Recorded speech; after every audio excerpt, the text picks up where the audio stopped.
So you didn't just wake up and build A2 Media. You spent 8 years in tech. By working in tech and being on social. So a lot of people look at viral content as the gold standard. AI can now generate scripts, edits, and even clone people. You don't even have to be in front of the camera anymore. I think the trust is gone, in my opinion, right? So they went from making $20,000 a month to $100,000 a month because they hyper focused on their perfect customers. Customers will tell you what they're thinking about. Was there a common mistake you kept repeating before things finally clicked? I don't know if I can call it a mistake, but the biggest learning was Today's guest is Ademola, founder of A2 Media. He has spent 8 years working in tech, tried and failed 13 side hustles, and now helps B2B SaaS teams stop chasing virality and start using video to educate buyers, build trust, and close deals faster. His philosophy is simple. If your sales team still has to explain your value, your content isn't doing its job. Today, we are breaking down why most B2B content fails, how video can shorten sales cycles, and what actually works when you stop marketing for likes and virality. So, hi, Ademola. Thank you so much for being on the podcast. hi, that was a great intro. I think that's the best intro I've ever received. So, yeah, it's such a pleasure to have you on the podcast. And let's get started with the questions. Let's do it. Yeah. So you didn't just wake up and build A2 Media. You spent 8 years in tech and tried 30 side hustles that didn't work. What did failing that many times teach you that success never could? Great question. I would say every time I failed, I took away something different from the side hustle that didn't work out. So, as an example, one of the things that I learned from this is the first one that's coming to mind, but it's not the first business. I started a drop shipping dog bed company because people love their pets. So I was like, you know what? If we sell dog beds, then people will surely buy this. And after 1 or 2 months of making some money from that and seeing some success, I quickly learned that if you're drop shipping something and other people have access to the same item and they have more money than you, then they have more marketing spend and they can spend money in ways that you can't.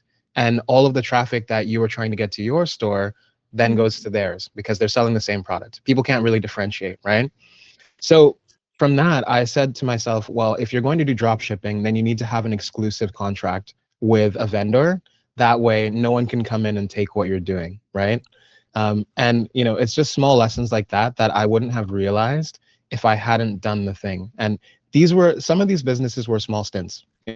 Some were 3 months, some were a year, but every single time I embarked on a journey here, it just taught me something that theory and books could not. So, yeah. Yeah, failing in I have failed multiple times in multiple ways as well.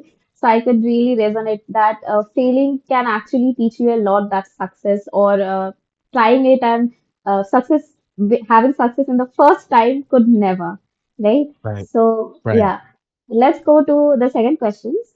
Out of those 30 side hustles that talk about often, was there a common mistake you kept repeating before things finally clicked? Like, was there a common mistake that you kept repeating and that is why it was failing? I don't know if I can call it a mistake, but the Hmm. biggest learning was um, low margin businesses are not really where we wanted to live. So a lot of people think that they need to market to everyone and that they need a product that everyone has access to. And what I found in the first, let's say 10 businesses, it's just a guess, was we were creating something that we felt everyone could buy, right? And we weren't specific about our audience. We didn't say who we weren't for. And it caused a lot of problems because, not only were we spending a lot on advertising, guessing who would buy this thing, when people would actually buy it, the margins that we would have were not great. They were not livable. So Hmm. of like when we kept going through our businesses, I say we because Maggie was part of some of them as well. I found, maybe the unlock here is to sell a high ticket item so I can buy time back. And Hmm. it's just been a huge unlock selling to businesses and making sure that we are doing something that's really valuable for the time that we put in versus selling a commodity to hundreds of people and never having any time. So a big learning was if you can sell your brain or something that's really high ticket, at least for me, this is what works for me, then you stand a better chance of having more time and living the lifestyle that you want. So yeah, that shift into low ticket, low margin to high ticket, low margin was something that really helped on the business side. Yeah, and I have learned that with low ticket stuff, you have to build on scale. Like the Mm, more the numbers, the better. But sometimes that takes a lot of time, a lot of budget, a lot of marketing and ad spend, so that you right. can scale it to that much and get some sustainable amount of revenue, not just Right. peanuts because the margins are very low. So Exactly. yeah, Right. let's move on to the third question. You're very clear about this. You don't care about going viral. Was that Mm. belief shaped more by working in tech or by watching your side hustles and experience through your side hustles? By working in tech and being on social. So a lot of people look at viral content as the gold standard. And what you find on the back end is these companies that go viral, a lot of the time they don't convert well. And no Hmm. one's telling that story. They're so focused on, hey, we got in front of 30 million people that, that's what they wave around. And then when you ask them, okay, cool, 30 million, what was the conversion rate on that? Typically they're like, close to nothing, right? A really good example of this is the Snoop Dogg and like what is the campaign that they did for smokeless fire? Sort of, I can't remember the word for it. But they did a campaign that did really well from a vanity metric standpoint. It was like 100 million views on it, and then the CMO ended up getting fired because the campaign didn't really convert anyone. Right. So looking at these cases and then seeing YouTubers or these smaller creators that were getting in front of less people but still living their dream lives and having their dream revenue years, I was like, there must be something to creating hyper niche and hyper focused content versus creating something that's general and viral to everyone. So it's just a lot of looking in the field and seeing that the people who make the most noise aren't making money and the people who are sort of low key and understand their customers really well are the ones actually making the money. That's where that shift happened for me, where I was like, you really need to understand who you're talking to and how to help them to make the money that you want versus going viral and appealing to everyone, similar to what I learned with my businesses before this one. Yeah. So virality doesn't always mean that you will get more leads, more revenue, more conversions. Virality never means that. So next Mm. question is related to this. If a founder tells you, but viral content builds awareness, what's Mm. your honest response without sugarcoating it? For a minute. It builds awareness for a minute. Typically, when you go viral, you're following a trend and people like the trend, but they don't remember the brand behind the trend. So, sure, you get a ton of eyes, but unless you're able to maintain that virality, let's say you're going viral every week, sure, there's a case to be made for that. But in a lot of cases, you're going viral every once in a while and you're getting in front of an audience that barely remembers the advertisements they saw yesterday. So, it doesn't really matter. Okay. So let's move on to the next question. You say most teams don't need better camera or editors, they need clearer buyer understanding. What's the Yeah. first sign a company doesn't actually understand its buyers and how can they fix it? They can't tell me a company like an avatar for their company. So if I say, give me an example of the type of customer that would interact with you, and they can't tell me something like, it's Sarah, she lives in San Francisco, she does this day to day, these are the things she thinks about, that is a sign that a company doesn't know their audience well enough. Because if they can't create that avatar, then they're likely just guessing when it comes to advertisement and making video content. So that's one of the first exercises that we take companies through. Okay, and how can they fix it? How can they actually get to know their buyers better and who their product will sell to? Questionnaires is a big thing. Hmm. Frequently asked questions. So things that come across the table during sales calls, customers will tell you what they're thinking about. And if you aggregate all of those and say, okay, you know what, we're going to take ChatGPT and analyze all of our calls, you get a pretty good understanding of the types of things that people are thinking about and the way that you should position what you're doing, right? So I would say if I can boil it down, it's analyzing your sales calls, sending out questionnaires, and then also doing customer interviews to figure out what they're thinking about and what they need. But largely speaking, it's just having a conversation with them, which I find most companies don't do. They just guess, throw money at the problem, and then, they're not converting as much as they could because some people are latching on to what they're putting out, but at the end of the day, it's not specific enough in most cases. Okay. So that is some great advice. I took some as a freelancer and as a agency owner as well. I also took a lot of pointers from there. So the I'm next thing glad. I'm going to do, yeah, I'm going to like I was thinking about it about sending questionnaires. Like for this new year, Mm, I will be sending questionnaires to all of my existing clients. And if there were some loopholes or gaps and something that could be improved about the service, then I would take that input. So input from actual customers is really important. That's what right. I got from your answer. Absolutely. Absolutely. And to me, the gold standard, just to kind of add to that, is if you're able to use the exact words that your customers are saying to you in your Mm. copy, in your marketing, that is the gold standard of marketing, right? Okay. I want to put that out there for anyone listening. Yeah. So let's move on to the next question. AI can now generate scripts, edits, and even clone people. You don't even have to be in front of the camera anymore. What Hmm. part of B2B video marketing do you think AI can never replace? Honestly, at this point, I don't think it's really good at replacing script writing. The Hmm. cloning side of things, we are going to get more adjusted to what AI looks like. I think there will come a time where it's indistinguishable. But the Hmm. moment people realize that it's I think the trust is gone, in my opinion, right? So people don't like feeling like they have been tricked, right? In the same way that, we realize something is an ad on TikTok or Instagram and we scroll away, I think the same will happen with AI content. In terms of what it can never replace, I don't think it will be able to replace human creativity. So it can go and aggregate a ton of information on what's out there. But in terms of coming up with something net new that's actually good, Hmm. uh, it's not quite good at that. And creatives can tell when something is not human, it doesn't really have a lot of human input. But to the average person who is using AI to make their scripts or their videos, that sort of thing, they see it as really good. But that stuff is going to get really boring over the next year because it's going to be Yeah. overdone. There's a low barrier to entry, and I just think that although we have AI able to replicate a lot of what we do now and speed up workflows, the primary focus of it should be to organize our thoughts, not replace what we do.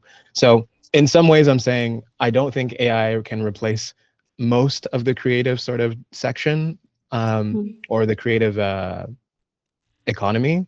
But I think the way that it's viewed right now, because it speeds up workflows and there's a lot of people coming into the industry, they see it as a threat right now. But I don't Hmm. really think it is. Okay. So what I got from this is that AI can't really like it can produce content. What I've seen with producing video content with AI or stuff, or Mm, generating actual content, it is very generic. It takes data from the entire internet, and the kind of output it gives is very generic. And also, I have seen this with myself as well. And I think people will seek out more of real content, content that mm, has real people. People will try to seek out as AI, like right nowadays, AI content is flooding the internet, right? Automated AI content, videos that are very monotonic. So I also think that people will seek out more genuine content in the mm, upcoming years because it will be so less. People will be trying to automate everything, and AI content is generic. Like, for now, AI right, content looks very generic and boring and stuff. right. So yeah, Yeah. let's move on to the next question. Have you ever turned down a client because they wanted content for numbers and metrics and not outcomes? Yes, I won't say who they are, but I have because I could tell it we would be on the hamster wheel for views, and I just don't Hmm. think it's the right goal for companies to go after.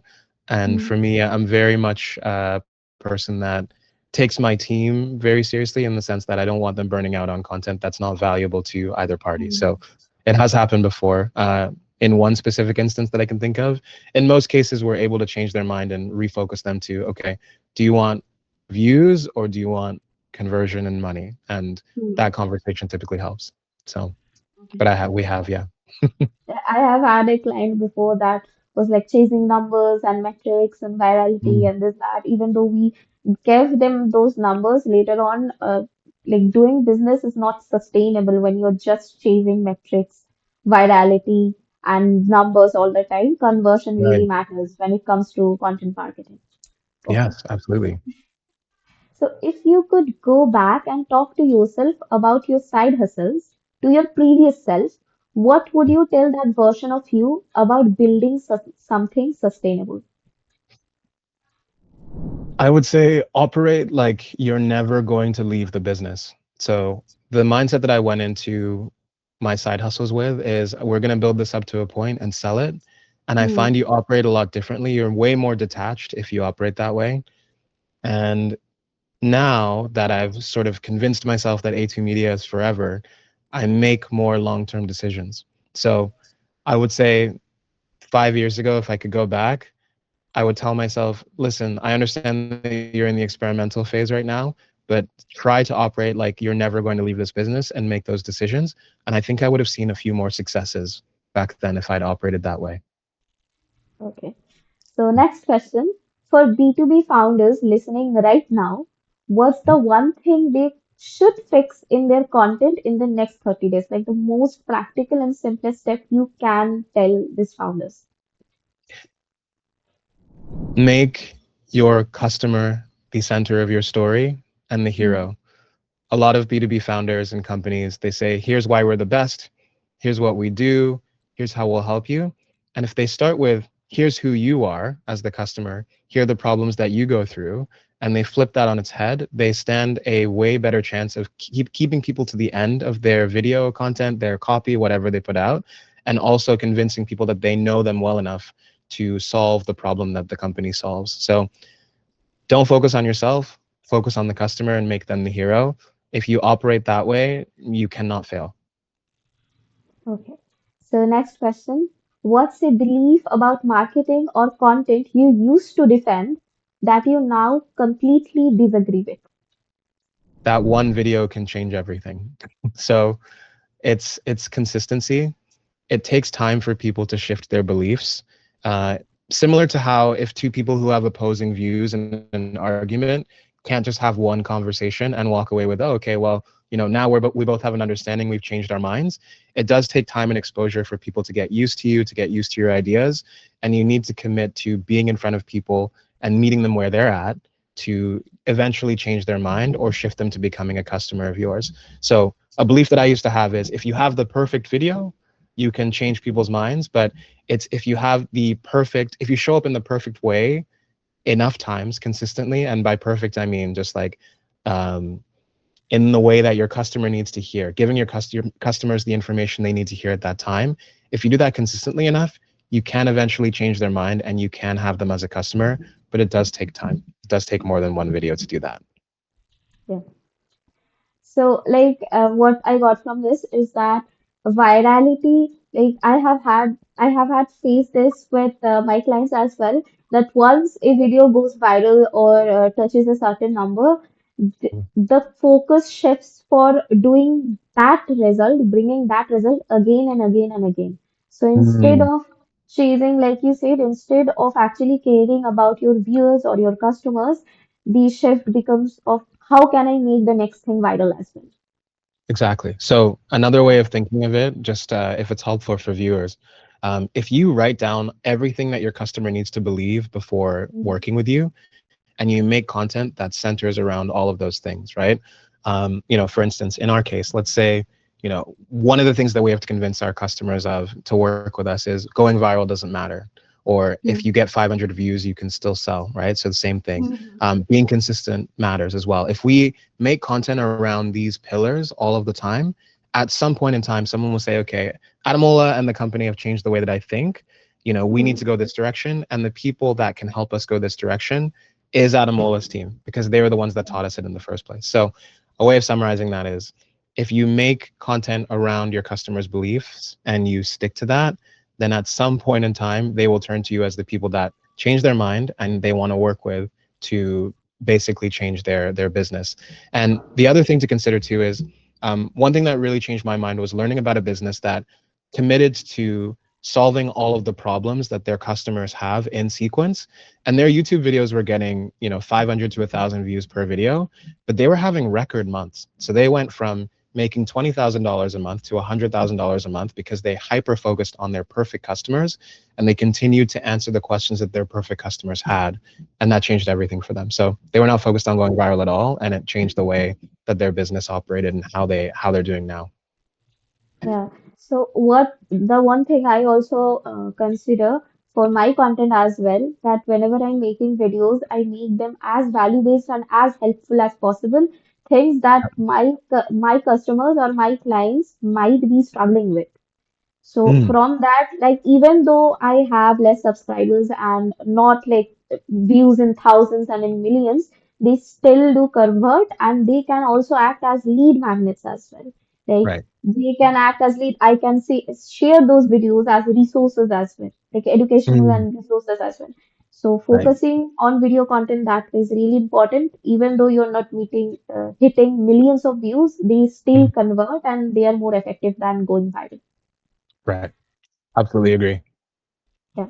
So this is the last section of the podcast. That is the rapid fire round. You get Sure. to answer them in one sentence. Okay. Okay. So how many of your 13 side hustles should have never existed? Zero. I think they all should have Zero. existed. Mm. Okay. So the most delusional thing B2B founders say about content.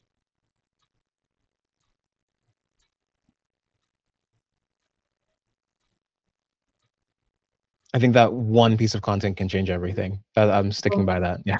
yeah. Yeah. Yeah. The worst video advice B2B still believes in 2025. Make a webinar and chop it up and just continue to redistribute that. They're not intentional enough about the stuff that they make. Mm. Okay. Camera shy founder or overconfident founder?